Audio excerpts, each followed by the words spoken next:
Earth, the one habitable refuge in the vast expanse of the known universe.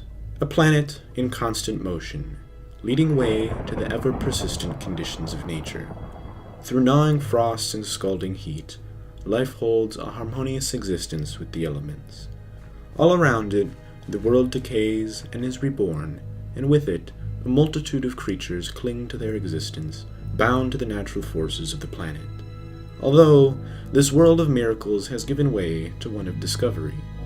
Hidden from man are the workings of the world, but upon digging deeper, life begins to reveal its secrets to us.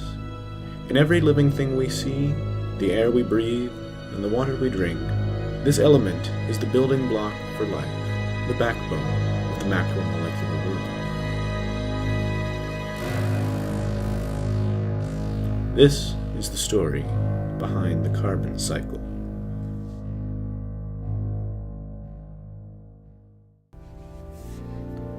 Every inch of the world is affected by the carbon cycle, including the vast, uncharted depths of Earth's oceans. For this reason, the Global Cycles Initiative has arranged a meeting with oceanologist and aquatic systems specialist Dr. Nemo Manta for a demonstration of how carbon plays a role in Earth's oceans. So, Dr. Nemo Manta, how does the ocean affect the carbon cycle? The ocean is the largest storage component in the carbon cycle. Well, where would you find said carbon in the ocean? If you follow me, I'll show you.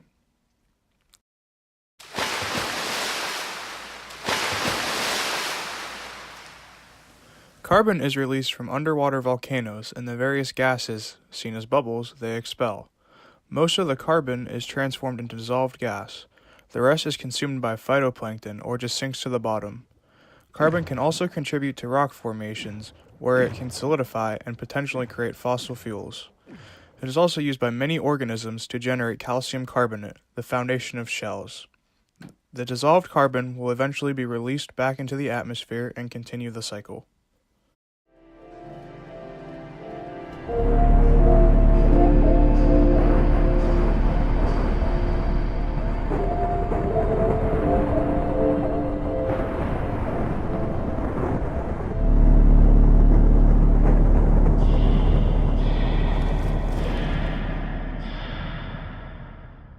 Our next destination is the very air above our heads.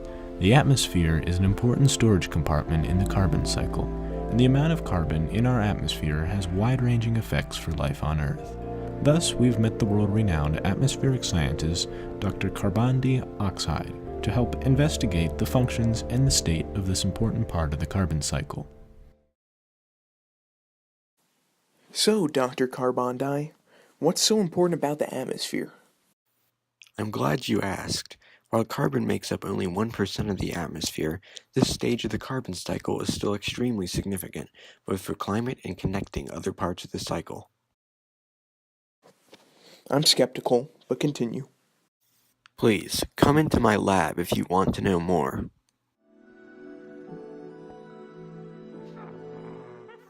Organisms like these release carbon into the atmosphere through cellular respiration, while anaerobic respiration in decomposers can release carbon in the form of methane.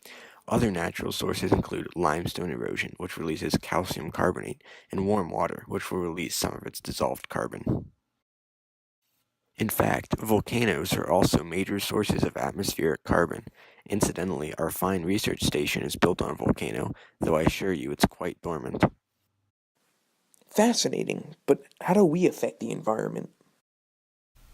Well, we make a number of contributions to deforestation, burning of fossil fuels, and animal agriculture, which releases methane. Importantly, this can have an effect on our climate as well. With too much carbon, temperatures would be very hot. With too little, very cold. Horrifying, but thank you for sharing. I've got to go somewhere. Earth has its own ways of stripping carbon from the ground and expelling it back into cycle.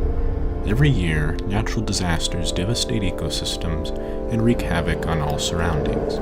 However, these seemingly negative processes do allow carbon to naturally be removed from the ground.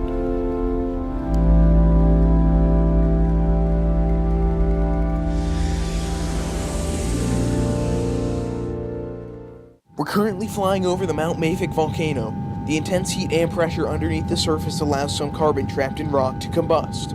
As magma rises to the surface, it brings with it a combination of trapped gases. Most predominantly is water vapor, but carbon dioxide is also released as a product of combustion. The cloud that can be seen rising over the summit is a combination of these two gases.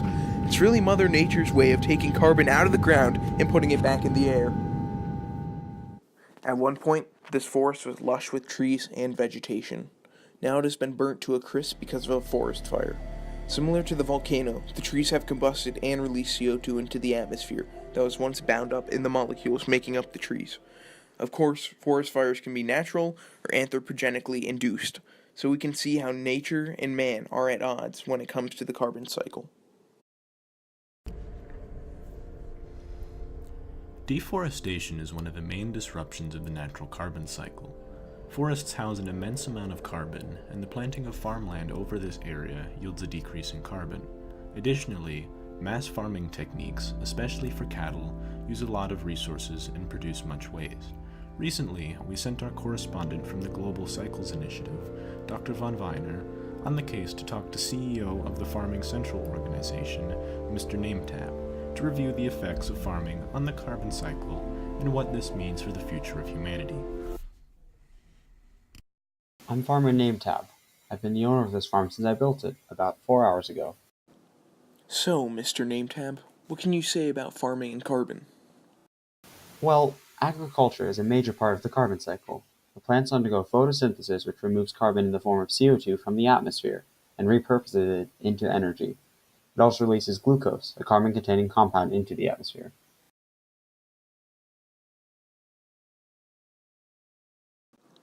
Are you aware that there used to be a forest here? Very much so, but because I've replaced the plant matter with more plant matter, there really is no difference. Are you positive? Because the density of the forest ecosystems absorbs and stores much more carbon than farmland. Additionally, your mass cattle farms produce an immense amount of carbon-containing waste, so that must surely impact the environment. So you're saying I'm part of the problem? Well, one single farm will not have a major impact, but the practice of mass farming as a whole definitely contributes to the negative human effects on the carbon cycle. Can you not include that in the documentary?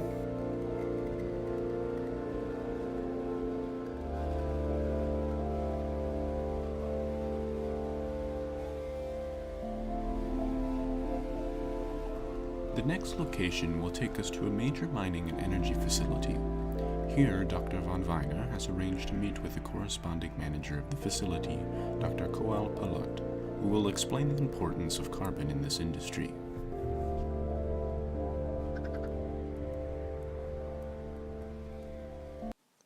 Please, Dr. Cole, tell us about your facility here.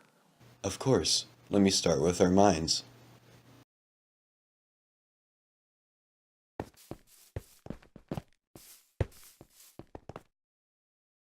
Our energy source is the coal that we mine, which holds a substantial amount of carbon. But the largest storage of carbon in the ground is limestone, but we don't mine that here. I see. And after that?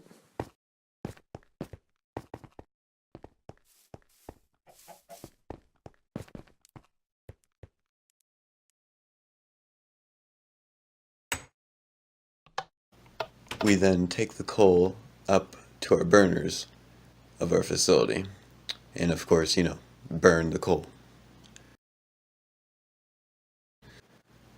Smoke made from burning such coal is then emitted into the atmosphere through the stacks, which tend to contain high amounts of CO2. So, do you approve that your facility is emanating pollution, which could in turn cause smog in the area and contribute to climate change? Yes. Was I supposed to say that? Well, we better end it here. Thank you, Dr. Cole. No, wait. I was never a good politician. Thanks to Dr. Von Weiner's investigations, we were able to pinpoint major components of the carbon cycle and learn how humans impact the world we live in. The vital element carbon impacts life everywhere, and if humans don't change their practices, it could become an uncontrollable problem.